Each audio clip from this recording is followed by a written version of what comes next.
Ministro, es una discusión sumamente importante, no tan solo para Colombia, sino para el mundo. Y la gente tiene que entender que esto es un tema complicado. Yo me dediqué a hablar con varios académicos e incluso uno de ellos me remitió a la columna que publicó Benavides, el investigador asociado de Fede Desarrollo en Portafolio, que es muy buena. Entonces de aquí saqué, basado en las conversaciones que tuve, saco 3 preguntas claves. Vamos a ir con la número 1, que es sumamente importante. Ustedes anunciaron, vamos con los hechos primero, ustedes anunciaron en el 2020 reducir para el 2030 el 51% de las emisiones del 2020, que llegaron a 169 millones de toneladas de CO2. Eso es fáctico, eso es un hecho, ¿verdad? Ese es el objetivo, ¿correcto? Así es. Ok. Basado en eso, la primera pregunta, el objetivo de descarbonizar, algunos le llaman de forma ultranza, en un periodo de 10 años, es muy rápido. La matriz energética en Colombia, ¿no va a estar afectando el desarrollo económico de Colombia?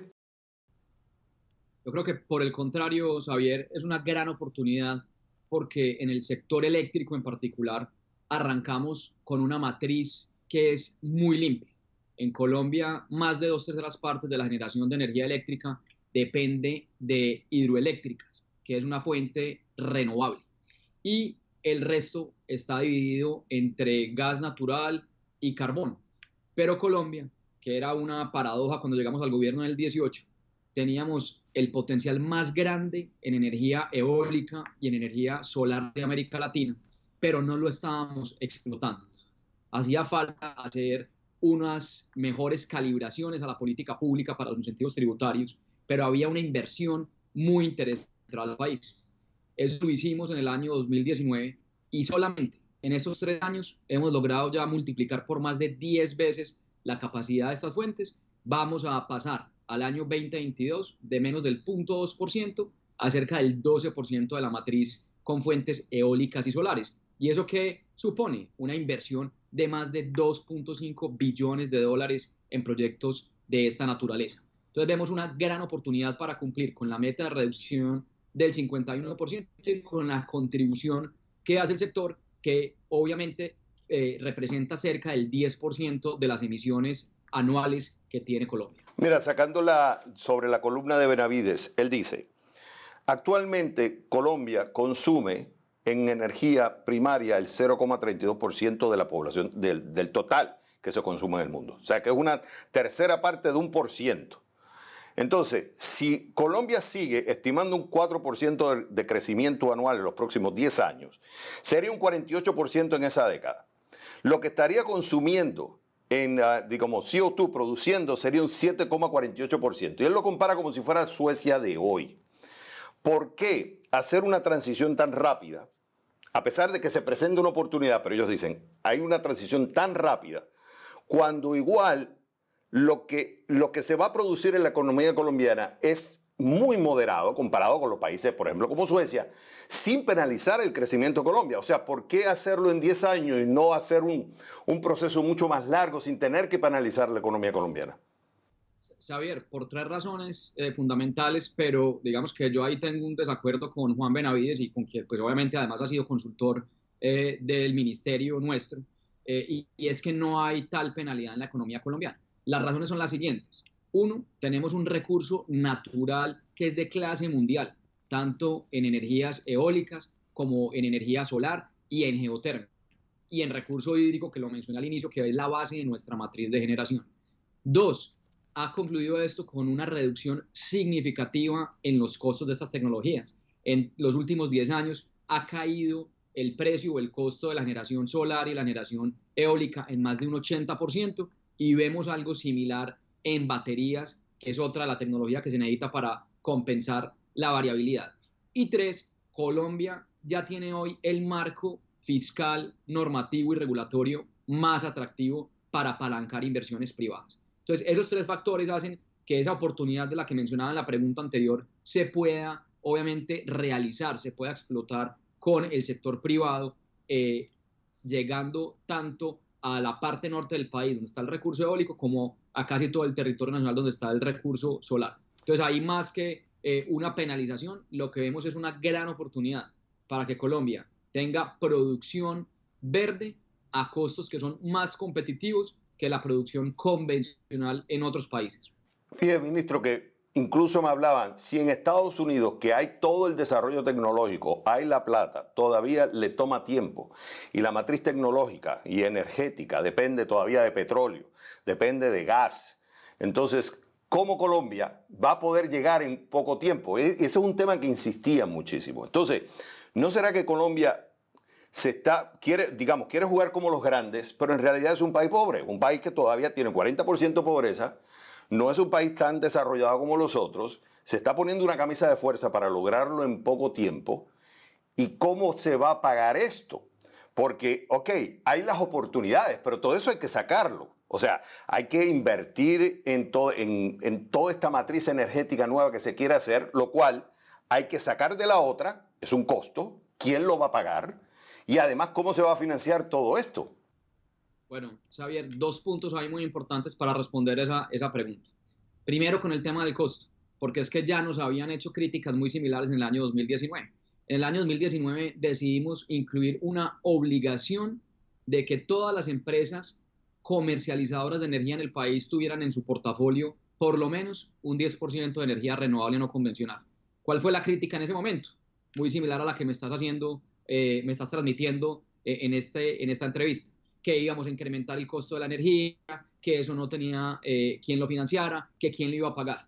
Pues la subasta de octubre del 19, que fue la primera subasta de 2 puntas para energías renovables del mundo, donde creamos una plataforma para que llegaran compradores y vendedores de energía, terminó dándonos la razón. Los precios de los contratos de energía, en este caso eólicos y solares, fueron un 35 a un 40% más baratos que los precios de los contratos que se estaban transando en el mercado mayorista de energía en ese momento. ¿Eso a quién beneficia? Al colombiano de a pie, al ciudadano que va a ver reflejado esa reducción en el precio de la energía en sus facturas eléctricas.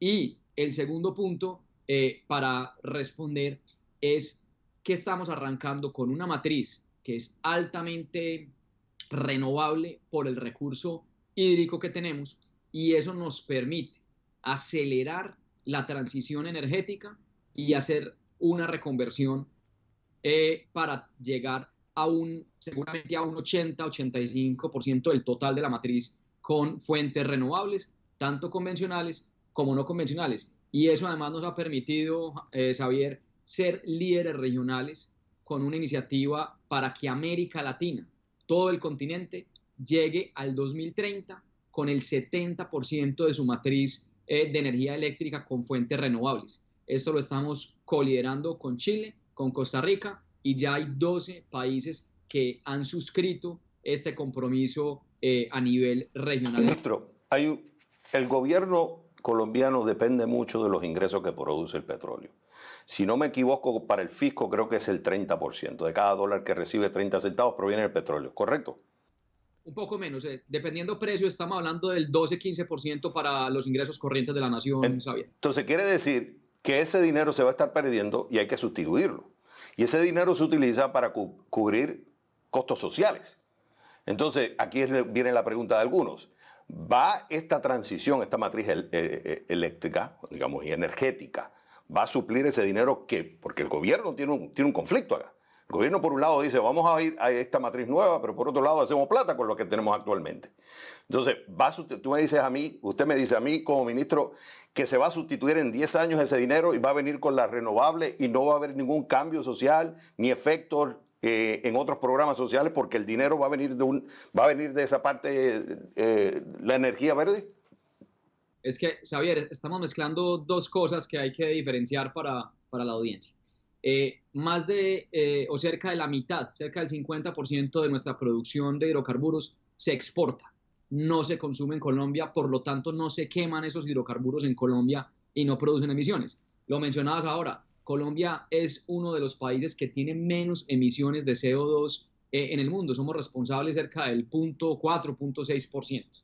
Entonces no podemos mezclar la transición a energía renovable para el sector eléctrico con la producción de hidrocarburos, porque son dos cosas diferentes. En Colombia, como lo decía ahora en la respuesta anterior, nuestra matriz de generación eléctrica es 2/3 partes renovable, porque depende de recursos hídricos. con grandes hidroeléctricas.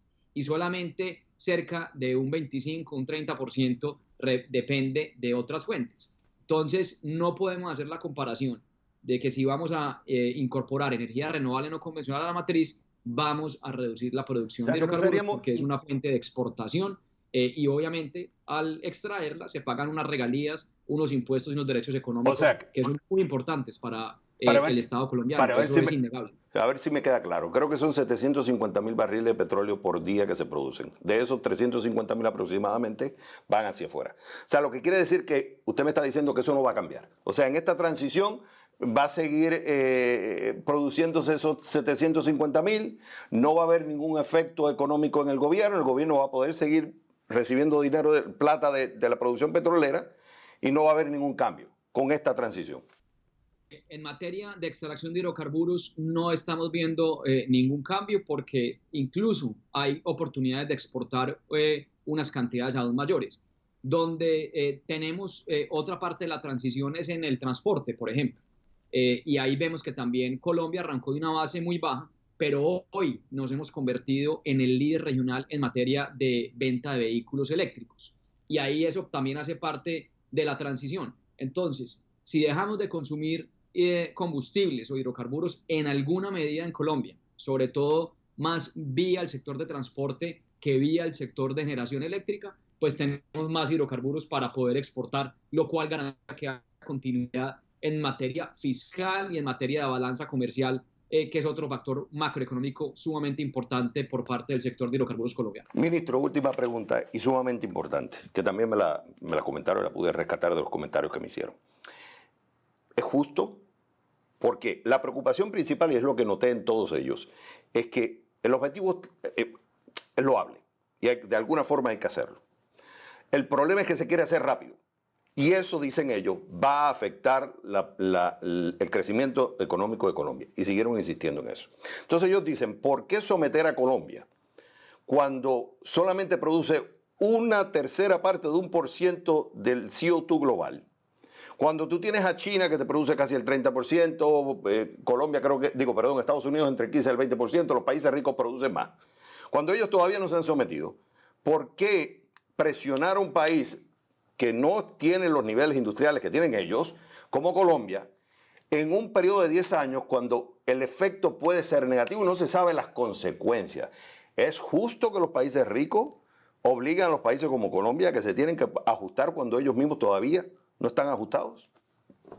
Bueno, Xavier, ahí, primero creo que esto no es una imposición que nos haya puesto ningún otro país, esta es una decisión soberana que ha tomado Colombia, justamente porque vemos una gran oportunidad desde el punto de vista de competitividad y desde el punto de vista económico. Te doy también otro dato, Xavier. Este año, el segundo trimestre del año 2021 ha sido el trimestre de mayor crecimiento económico de la historia de Colombia. Tenemos proyecciones por el Banco de la República, que es nuestro banco central, de un crecimiento del 7.5% y algunos analistas dicen que puede ser incluso superior al 8%. Y eso coincide también con el año de la mayor expansión de energías renovables no convencionales en el país. Lo decía ahora, hemos multiplicado la capacidad del año 2018 por 10 veces y vamos a cerrar el año 2021 multiplicando por 20 veces lo que hemos encontrado en 2018, posicionándonos como líderes regionales. Entonces vemos que el crecimiento exponencial en energías renovables es consistente con un crecimiento y una recuperación económica muy significativa después de la pandemia.